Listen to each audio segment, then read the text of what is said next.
2024 लोकसभा चुनाव में एनडीए का मुकाबला करने की रणनीति पर चर्चा के लिए मुंबई में इंडिया गठबंधन की 2 दिवसीय बैठक संपन्न हुई।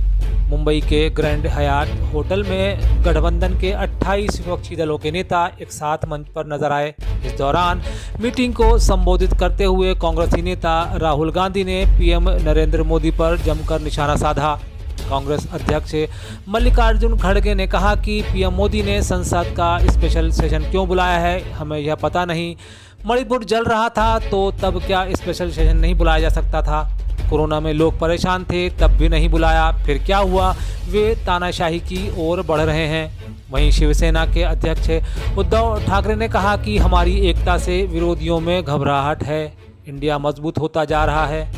लेकिन आज मोदी सडनली और एक बात की कि बिजनेस एडवाइजरी कमेटी को नहीं पूछे, अपोजिशन लीडर को भी नहीं बुलाए, किसी को बुलाए बगैर वो पार्लियामेंट का डेट देकर स्पेशल सेशन बुला रहे हैं। अरे स्पेशल सेशन मणिपुर चल रहा था तो आपने नहीं बुलाया, कोविड के वक्त नहीं बुलाया, जब अब चाइना अपनी जमीन हड़प कर ले रही है, कब्जा कर लिए, उसके लिए नहीं बुलाया।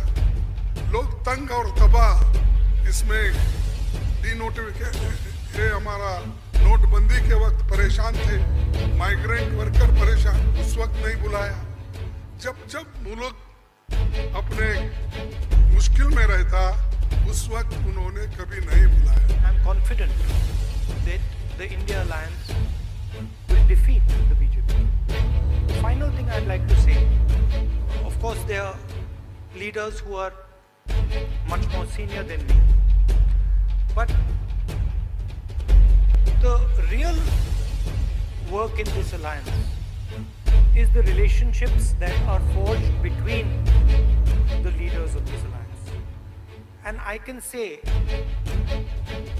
with confidence that these two meetings have done a huge amount in building the rapport between all the leaders and ensuring that all of us work together as one.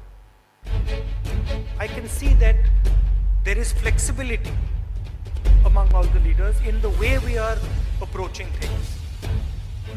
There are differences, of course, but I am extremely impressed by the way those differences are minimized and ironed out. Thank you very much. आज तीसरी meeting संपन्न हुई और दिन ब दिन India मजबूत होते जा रहा है। ये बात भी सच है कि जैसे जैसे हम करीब आते जा रहे हैं, एक कदम आगे बढ़ते जा रहे हैं, तो इंडिया के विरोधी दल में घबराहट हो रही है। पहले हमें पूछा जा रहा था कि विपक्ष की एकजुट, और उसी वक्त हमने कहा था कि विपक्ष की एकजुट में नहीं मानता, हम सारे लोग देश प्रेमी हैं और हमारी एकता देश प्रेमियों की एकता है। और हमने हमारे अलायंस का जो नाम दिया है इंडिया, तो अब इंडिया के विपक्ष, इंडिया के विरोधी जो है, हम सभी जानते हैं वो कौन है। उधर मध्य प्रदेश से चुनाव प्रभारी नरेंद्र तोमर ने इंडिया गठबंधन की बैठक से पूर्व गठबंधन को विचारहीन गठबंधन बताया। उन्होंने कहा कि यह गठबंधन चुनाव होते होते खुद ही खत्म हो जाएगा। उन्होंने तंज करते हुए कहा कि सभी दल प्रधानमंत्री मोदी से भयभीत होकर एकत्र हो रहे हैं। इंडिया गठबंधन मुद्दाहीन गठबंधन है। ये गठबंधन चुनाव होते होते पूरी तरह बिखर जाएगा। इसका ना कोई सिद्धांत है, ना कोई नीति है, ना नियत है। ये मोदी जी के ईमानदार शासन से भयभीत होकर इकट्ठा हो रहे हैं। केंद्र सरकार ने 28 से 22 सितंबर के बीच 5 दिनों के लिए संसद का विशेष सत्र बुलाया है।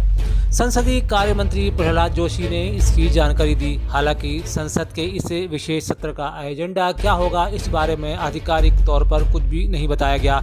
इस बीच मोदी सरकार की एक देश एक चुनाव की मंशा को देखते हुए इस पर अब बहस शुरू हो गई है। अभी तो कमेटी रचा है, इतना घबराने का क्या जरूरत है? अभी तो कमेटी रचाया गया है। कमेटी रचाने के बाद इसका कमेटी का रिपोर्ट आएगा। कमेटी का रिपोर्ट पब्लिक डोमेन में चर्चा होगा। अगर पार्लियामेंट में जब आता है, पार्लियामेंट में चर्चा होगा। पार्लियामेंट प्रबुद्ध है, भारत देश का प्रजाप्रभुत्व एकदम मैच्योर्ड है, प्रबुद्ध प्रजाप्रभुत्व है, उसमें चर्चा होगा। इतना घबराने का क्या बात है। मध्य प्रदेश के भाजपा अध्यक्ष वी.डी. शर्मा ने भी इस पर अपनी बात रखते हुए इसे राष्ट्रहित का मुद्दा बताया है। उन्होंने कहा कि इस पर चर्चाएं देश में काफ़ी समय से होती रही हैं, आज इस पर कुछ कहना हालांकि ठीक नहीं। सत्र में बुलाया गया, क्या लगता है? देखिए, मैं ऐसा मानता हूँ कि वन नेशन वन इलेक्शन हो, one nation one ration card हो। माननीय प्रधानमंत्री जी ने देश के अंदर एक नहीं पता नहीं कितनी ऐसी व्यवस्थाएं जो जनमत चाहता है, देश की व्यवस्था के लिए जरूरत है, उन बातों को माननीय प्रधानमंत्री जी के नेतृत्व में एक नहीं कई ऐतिहासिक काम हुए हैं।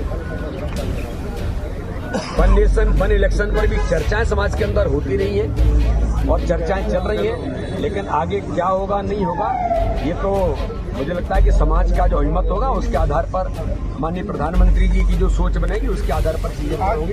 लेकिन आज इस पर कुछ कहा जाए ऐसा मैं भी ठीक नहीं मानता। इस पर कांग्रेस के वरिष्ठ नेता और मध्य प्रदेश के पूर्व मुख्यमंत्री कमलनाथ ने भी आज कहा कि यह संविधान के संशोधन का विषय है और इसमें राज्यों की अनुमति भी आवश्यक होगी।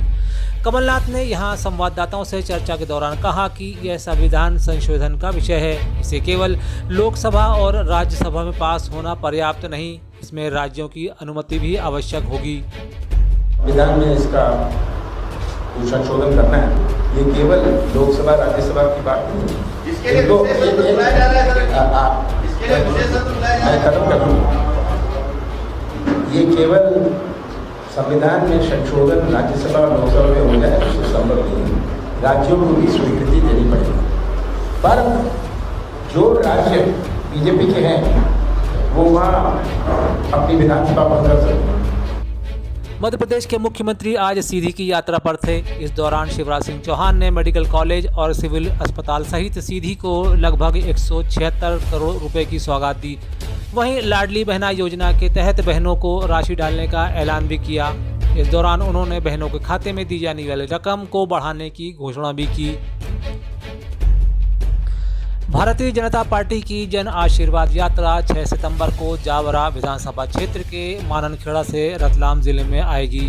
तैयारियों को लेकर यात्रा के संभाग प्रभारी डॉक्टर तेज बहादुर सिंह और विधायक चैतन्य काश्यप ने पार्टी पदाधिकारी और कार्यकर्ताओं की बैठक ली। इस दौरान यात्रा क्लस्टर प्रभारी ईश्वर लाल पाटीदार, यात्रा जिला प्रमुख अशोक जैन लाला, विधानसभा प्रमुख मनोहर पोरवाल, भाजपा जिला महामंत्री प्रदीप उपाध्याय, निर्मल कटारिया, जिला उपाध्यक्ष सुनील सारस्वत मंचासीन रहे। चैनल को लाइक करें, सब्सक्राइब करें और शेयर ज़रूर करें।